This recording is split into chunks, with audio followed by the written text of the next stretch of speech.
Hey YouTube, I'm Steven, and guess what? I am naked from the waist down, but you are just gonna have to trust me on that one. Anyways, before I get this thing started, I want you guys to leave a comment below voting on my next video. Do you want to hear about the time I got kicked out of Snow Valley, or the time my friends and I anged an angry black dude's car? Let me know which story you want to hear and I'll put it up shortly.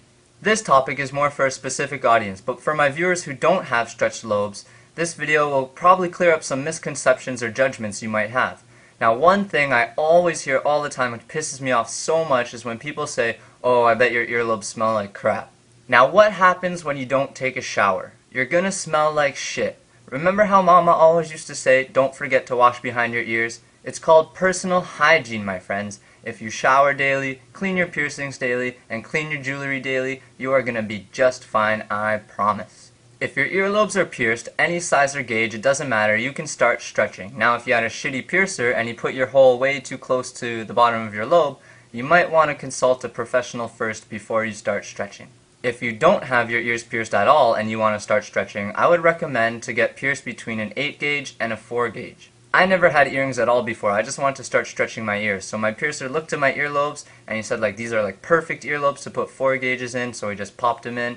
And I never had a problem since. And remember, the golden rule of piercings and tattoos: a good body modification is not cheap, and a cheap body mod is not good.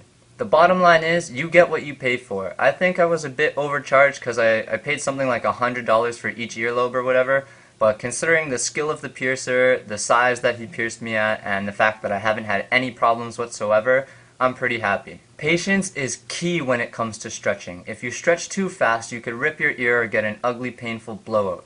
It's not a race, it's not a competition. It's a permanent body modification, and it takes a lot of time, care, and discipline to have perfect, beautiful, healthy lobes. Now, I'm sure there are many products out there for stretched lobes, but the ones that myself and many others depend on would be holy butter. This shit is like God in a tin. Bio oil, used to heal scar tissue and tearing. And my favorite thing to use, bondage tape. You want to use holy butter when leading up to a new stretch. Just take a little bit in your thumb and your finger and massage it into your earlobes just like this. And then what I like to do is massage my earlobe downwards because it helps with the elasticity and just makes your ear stretchier. I like to use bio oil after a new stretch because it makes it really easy to get my plugs in. Kind of like lube, but since it's really oily, you only need to use a little bit. It'll help with also any soreness or irritation you might have after a fresh stretch. There are pretty much 3 ways to stretch your ears. The first way is called dead stretching, and I would not recommend it unless you're at like a really big size. Now what you do is you just take the next size up and simply shove it into your ear. The other 2 methods are called the taping and taper method. Now please don't confuse the two. Tapers look like this, and the large end should be the exact size you want to stretch to. They should only be used to stretch at small sizes, and you want to put a plug in right after you push the taper through. Tapers are not meant to be worn as jewelry, and they could ruin your earlobes. In my opinion, once you get to 0 or 00, you want to start using bondage tape. Bondage tape is great because it only sticks to itself, so it doesn't leave any yucky residue in your earlobes. I find it's the easiest way because it stretches your ears in extremely small increments. What you want to do is every single day just cut off a strip of tape and wrap it around your plugs. After about 3 to 5 days, you'll find your ears are stretchy enough to just stretch to the next size, no problem. This is one of my old 7/16 plugs that I taped around, and after 3 to 4 days, I just popped in the 1/2 inch and I was good to go. If your lobes feel tender or sore at all, don't add any more tape. Just let your ears stretch and adjust to what you have already.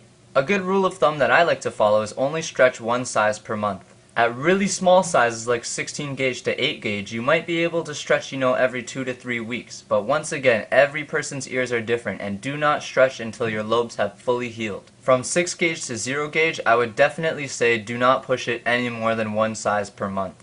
And then from 00 and onward, I would definitely say give it like a 1.5 to 2 months before each new stretch. If you only stretched 2 or 3 weeks ago and you think you're ready to stretch again, just give yourself a quick checkup. Massage your lobes, feel for any tenderness or any pain, and try and check the inside of your lobe to see if you see any tearing or scarring. If your ear looks and feels fine, then by all means stretch at your own pace. Pro tip, if you're going to stretch or add more tape to your plugs, do it right after you get out of a hot shower because that's when your skin is the most pliable and stretchy. Also, very important, stretching should never hurt. You might feel a slight stinging sensation when pushing through a taper or popping in a bigger sized plug, but that should only last a couple of seconds. If the pain is intense or doesn't go away, there's a good chance you ripped the skin on the inside of your ear. If you are in pain, take out your jewelry and downsize right away. You're going to want to wait 2 to 3 weeks for your ears to heal up before trying to stretch again. Make sure you use bio oil every single day for the next week or so to help your ears heal up. I didn't want to make this video too long, so if you guys have any questions about anything I've said, or if there's just something I went over way too quickly, just drop it in the comments below and I will make sure to get back to you 100%, I promise. If you want more information, check out the 2 links below, they're definitely helpful. Don't forget to comment voting on my next video. Do you want to hear about the time I got kicked out of Snow Valley, or the time my buddies and I egged this angry black dude's car? Let me know. If you want to do me a solid, post this video on your Facebook or share it with a friend, or this one, or this one. I'm Steven, thanks for listening to the shit I have to say. Bye!